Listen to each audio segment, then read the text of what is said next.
السلام علیکم ورحمۃ اللہ وبرکاتہ۔ حضرت ابراہیم علیہ السلام کو اپنے بیٹے حضرت اسماعیل علیہ السلام سے بہت پیار تھا، لیکن جب اللہ نے آپ کو حکم دیا تو آپ نے اپنے بیٹے کی محبت کو ایک طرف کر کے اپنے خالق کی محبت کو افضل رکھا اور اپنے بیٹے کو قربان کرنے کے لیے تیار ہو گئے۔ حضرت ابراہیم علیہ السلام جب اپنے بیٹے حضرت اسماعیل علیہ السلام کو قربانی کے لیے لے کر جانے لگے تو راستے میں شیطان حضرت اسماعیل علیہ السلام کے پاس آ کر کہتا ہے کہ تمہیں پتہ ہے تمہارے والد تمہیں قربان کرنے کے لیے لے کر جا رہے ہیں، کیونکہ انہیں اللہ نے حکم دیا ہے کہ اپنی سب سے پیاری چیز میری راہ میں قربان کرو۔ تب حضرت اسماعیل علیہ السلام فخر سے کہتے ہیں کہ مجھے اللہ کی راہ میں قربان ہونا پڑے، اس سے اچھی بات میرے لیے اور کیا ہوگی۔ پھر شیطان حضرت ابراہیم علیہ السلام کو بہکانے لگتا ہے۔ تب حضرت ابراہیم علیہ السلام اس کو پتہ مارتے ہیں، اور آج بھی یہ جگہ موجود ہے جہاں لوگ شیطان کو کنکریاں مارتے ہیں۔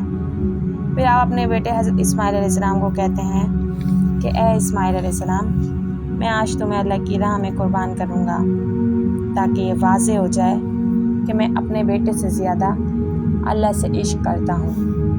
تب حضرت اسماعیل علیہ السلام نے اپنے بابا کو کہا کہ بابا، جب آپ مجھے قربان کرنے لگیں تو اپنی آنکھوں پر پٹی باندھ لیجئے گا، کیونکہ آپ مجھ سے بہت پیار کرتے ہیں۔ میں نہیں چاہتا کہ آپ کے ہاتھ لرز جائیں، اور آپ میرے ہاتھ پاؤں بھی باندھ دیجئے گا۔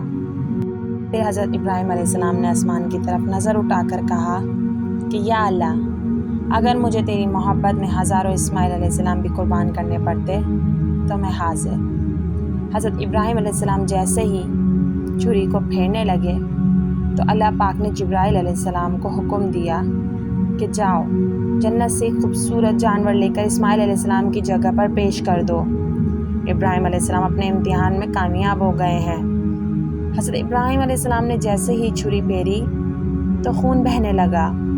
آپ نے اپنے رب کا شکر ادا کیا، اور پھر جیسے ہی آنکھوں سے پٹی ہٹائی تو اسماعیل علیہ السلام آپ کے پاس صحیح سلامت کھڑے تھے، اور قربان گاہ میں ایک جانور اللہ کی راہ میں قربان کر دیا گیا تھا۔ تب غیب سے آواز آئی کہ اے ابراہیم، تم نے اپنا وعدہ پورا کیا، اور اب یہ سنت ہر سال ایمان والے لوگ یاد کریں گے، اس لیے مسلمان ہر سال اللہ کی راہ میں قربانی کرتا ہے۔